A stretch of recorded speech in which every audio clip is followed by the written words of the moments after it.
What's up guys, Jivan back with another video, and today I'm going to let you kind of get behind the scenes on how Ken and I VOD review our games. We had a duo cash cup the other week where we broke our kill record twice in one tourney. So how the heck didn't we qual? That's the question we were trying to answer. We watched all of our other games, which were not great, and tried to find the biggest things we were messing up consistently. Don't forget to use code JivanTV if you've been liking the content, and without further ado, let's hop into it.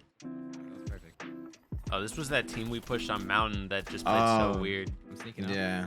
You can probably. Might be able to I learn don't from know. this.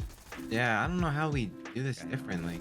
So to catch you guys up, it took us literally 4 or 5 games to finally have a good W key game. There were a couple games that were just like this. We would be fighting one team for so long and they would play so weird. They wouldn't make any offensive moves. They just kept on running to the point where none of us have any resources. The only things we really could have done differently in this fight was chop them out a little bit more rather than building on them, or disengage from the fight sooner. And I think that is something that we really need to learn. I don't know if you guys have ever run into this in your W key games, but sometimes there's people that will just not fight you. And in a couple of our games, we would be fighting them. They would be playing so cautious that we just can't make any moves on them. And the best option is really to disengage from those fights. Or at least that's what Ken and I have decided to do, because we feel that instead of sticking in these long fights, we could just go find a different team that's boxed up, doesn't know what they're doing, and kill them in under 30 seconds. Instead, we stuck in this fight for a really long time. Eventually we disengage and we get pushed while we have nothing by a fresh new team. And we would have had mats to fight someone else. That's the biggest thing. If we wait till it's too late to leave, then we're full griefed. Yeah. No heals, no mats. But yeah, I think something we gotta get better at is recognizing when to leave a fight in our W key games. Yeah. Yeah, sometimes we force the issue too much, and this is where we die. Yeah, because we get keyed here. I don't even know if there's much we could have done. Like, I start the fight with the health advantage. Yo, what we should start doing? What we should start doing is creating. I mean, I know you tarped it in the zone here, but you should create a we should create 4 boxes. Yeah, like that is the best defense possible.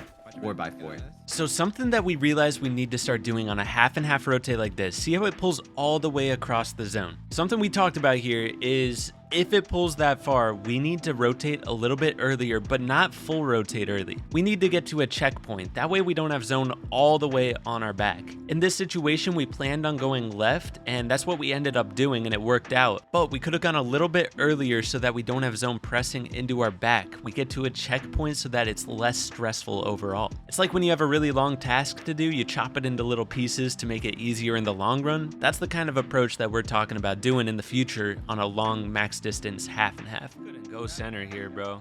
There's like no way. But no, yeah, like something I realized is a lot of POIs, almost all of them, it doesn't pull into the POI. It usually pulls outwards. Yeah. And also, like, if your edge map by the ocean, usually doesn't pull the ocean, it pulls the other way. Okay, boom, crack.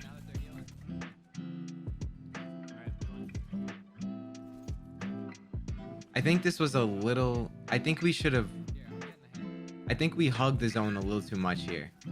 Like, yeah, I think we don't go over them, we go past them. to the right of them. Yeah.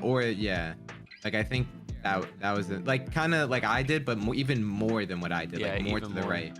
Yeah. I'm just getting full griefed, bro. Like, holy. Yeah. But I feel like that's what's gonna happen when you're on this ulti dead side. So this is good. You built up.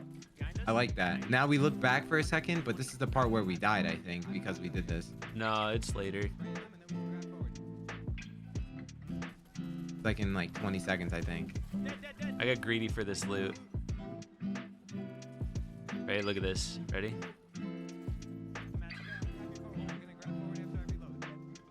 And I'm out of grabs. Yeah. And we used one earlier, like too much. Yeah. Armored wall, maybe? Yeah. No, you would have been dead anyway. I got armor wall anyways. It could have saved. But yeah, no, one of the biggest things I got to stop doing, and it's been ever since the cease VOD, is I try to stick so far to a side that sometimes I get caught on the very outer edge. And that's full grief. So I got to stop doing that. And then here, I guess if you're building up and you know there's kids under, just a floor, extra floor for precaution. you know? Yeah. Yeah. The biggest thing I learned from this tourney specifically, I said it in that last game, don't stick too far to one side. Ever since I VOD reviewed with Cease, I've been trying to over-focus staying on a side just to mentally train myself. That's how I learn new things. Hyper-focus them until it becomes a part of my habits, a part of my routine. But I've been over-focusing sticking to a side of the zone. If you don't understand fully why this is a huge issue, let me break it down for you. Because we're so far to the left edge of the zone here, it's almost like we're basically on back edge of zone, the worst place in the zone to be. You want to get to a side, but if you go too far to a side, zone is pressing into your back. You're on that outer bubble. I need to stay a little bit more inwards, that way we're not constantly pressured to keep on rotating. In this next game here, Ken was leading us to zone, and we were trying to figure out like how we could have done this differently, because we've wasted a lot of mats on this rotate and a lot of hard mats. So basically what we decided is it's okay if he builds like he did here, but we should be doing it in wood. The only time you want to use those hard mats is when we're actually pausing in our rotate or basing up in the zone. And then the other thing is he kind of pauses right next to these builds, and we were so close to the zone already. So if we had just used wood to block our angles, maybe even sprinted a little or grappled, we could have gotten to the zone while wasting no hard mats and probably only like 200 mats total just blocking angles rather than full building everything. Getting to the moving zones with those extra hard mats goes a long way. Bro, one thing I did in this end game, I actually clipped it and sent it to Cease. I did. Drop down. All right, wait. I gotta hold the ramp there. Yeah, I thought. Is it who holds the ramp? The person who. I just never think to, because I'm like, they're gonna fall through the cone. But I gotta just start holding the ramp. Because like I was like, why isn't Jivan holding the ramp? Like I thought I just have never done that before. Oh.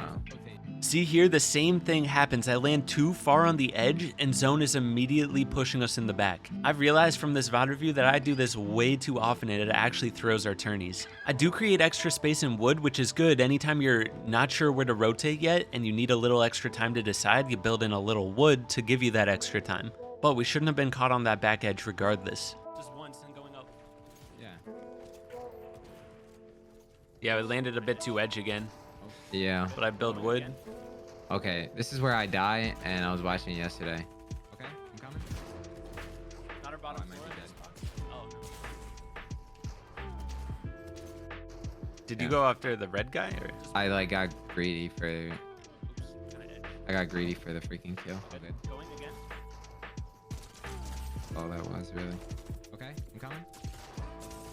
Oh, Not our bottom floor in this spot. Oh, no. Yeah, that's rough. Like that kid literally, you see what he did? I mean, like he started sprinting and then he just started spraying at you. And then I was like, what the hell? And then I sprayed at him because he looked so bad. And then I was like, let me get on him. And then I was like, okay. Yeah, what is that guy doing? Yeah, you know what I'm saying? But yeah, no, it's just a don't push back edge thing. The biggest takeaways from this week are know when to disengage in key games, going too far on edge zone, avoid making plays on back edge zone, avoid stopping and overbuilding on our way to zone, and on a max pull, just go a little bit early to give yourself more time to breathe. Hope you guys enjoyed this video. I'll catch you in the next one. Peace.